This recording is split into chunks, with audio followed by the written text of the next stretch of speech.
بسم اللہ الرحمن الرحیم۔ ہمارے بہت سارے ساتھیوں کی گزارش یہ تھی کہ بہت سارے عوام میں اکثر لوگوں کو یہ بات پتہ نہیں ہے کہ طلاق کے علاوہ بھی کچھ ایسے اسباب ہیں جن کی وجہ سے نکاح ختم ہو جاتا ہے، بیوی شوہر سے بالکل الگ ہو جاتی ہے، اس کا نکاح ٹوٹ جاتا ہے۔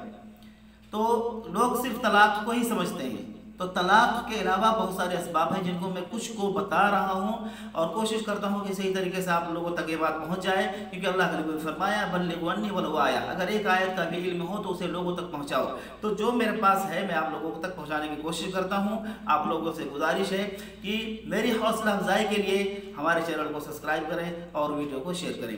تو کچھ ایسے اسباب ہیں کہ جن کی وجہ سے طلاق کے علاوہ بیوی شوہر سے بالکل الگ ہو جاتی ہے، اس کا نکاح ختم ہو جاتا ہے۔ نمبر 1 پر آتا ہے موت۔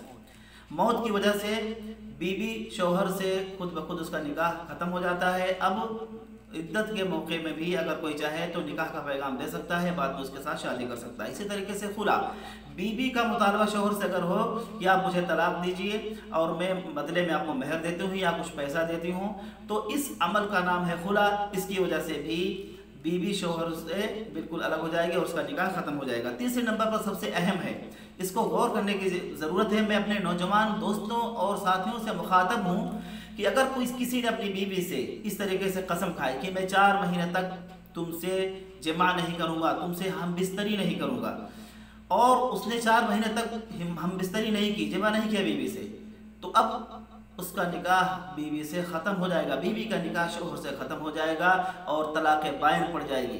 یہ بہت ہی اہم مسئلہ ہے، اس کو غور سے سننے کی بات ہے۔ لیکن اگر 4 مہینے سے پہلے وہ بیوی سے مل لیتا ہے تو اب صرف قسم کا کفارہ دینا ہوگا۔ اسی طریقے سے نمبر 4 پر آتا ہے لعان۔ شوہر بیوی کو زنا کرتے ہوئے دیکھ لے لیکن اس کے پاس شرعی گواہ موجود نہ ہو، تو یہ الزام لگانے کی وجہ سے اس سے قسم لی جائے گی 5 دفعہ کہ جو میں نے الزام لگایا اس میں سچا ہوں، ورنہ اللہ کا غضب میرے اوپر نازل ہو۔ اسی طریقے سے بیوی سے بھی قسم لی جائے گی اور پھر دونوں میں علیحدگی ہو جائے گی، دونوں کا نکاح ختم ہو جائے گا۔ نمبر 5 پر آتا ہے غائب شوہر۔ شوہر اگر بیوی سے اس طریقے سے غائب ہوا ہو کہ 4 سال تک اس کا اتا پتہ نہ ہو، رابطہ نہ ہو، تو 4 سال کے بعد اس کا نکاح ختم ہو جائے گا۔ قاضی اس کو نکاح ختم کر دے گا، وہ جس سے چاہے نکاح کر سکتی ہے۔ نمبر 6 پر آتا ہے ارتداد، مرتد ہو جانا۔ بیوی یا شوہر میں سے کوئی بھی اگر مرتد ہو جاتا ہے تو ایک دوسرے کا نکاح دوسرے سے بالکل ختم ہو جائے گا، کیونکہ وہ کافر ہو جائیں گے، پھر سے ان کو کلمہ پڑھنا پڑے گا، پھر اس کے بعد پھر سے نکاح۔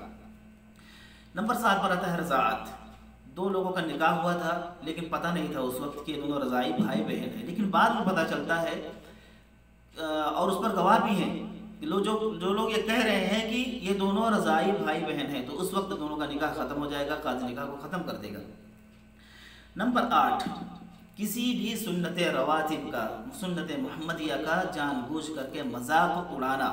اگر کوئی جان بوجھ کر کے کسی سنت کا جو سنت رواتب سے ثابت ہے، صحیح حدیث سے ثابت ہے، اس کا مذاق اڑاتا ہے تو اب وہ کافر ہو گیا، دین اسلام سے خارج ہو گیا، جس کی وجہ سے اب اس کا نکاح بھی ختم ہو گیا۔ تو کلمہ پڑھے اور پھر سے وہ نکاح کی تجدید کرے، نکاح پڑھائے۔ یہ تو ایسے اسباب ہیں جن کی وجہ سے بیوی نکاح سے نکل جاتی ہے، لیکن کچھ ایسے اسباب ہیں جن کی وجہ سے بیوی حرام ہو جاتی ہے، ہمیشہ کے لیے حرام ہو جاتی ہے شوہر پر۔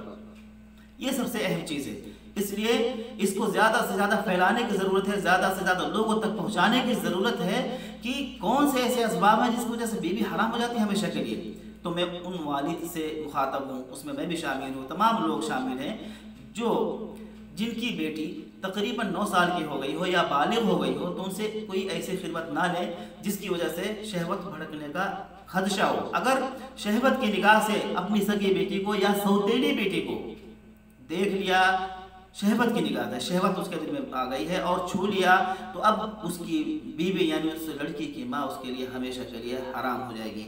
اس بات کا بہت ہی زیادہ خیال رکھنا، گھر کے اندر بھی باپ بیٹی کے اندر جو ہے وہ احترام باقی رہنا چاہیے۔ اور اسی طریقے سے نمبر 10 پر آتا ہے ساس اور داماد کا رشتہ بہت ہی پاک ہے، بالکل ماں اور بیٹے کے جیسا ہے، لیکن اگر داماد اور ساس کے اندر جو ہے ریلیشن ہو جاتا ہے اور زناکاری ہو جاتی ہے تو اب ساس کی جو لڑکی ہے یعنی اس کی بیوی ہے وہ اس کے لیے ہمیشہ کے لیے حرام ہو جائے گی، اس لیے ان چیزوں سے پرہیز کرنا چاہیے۔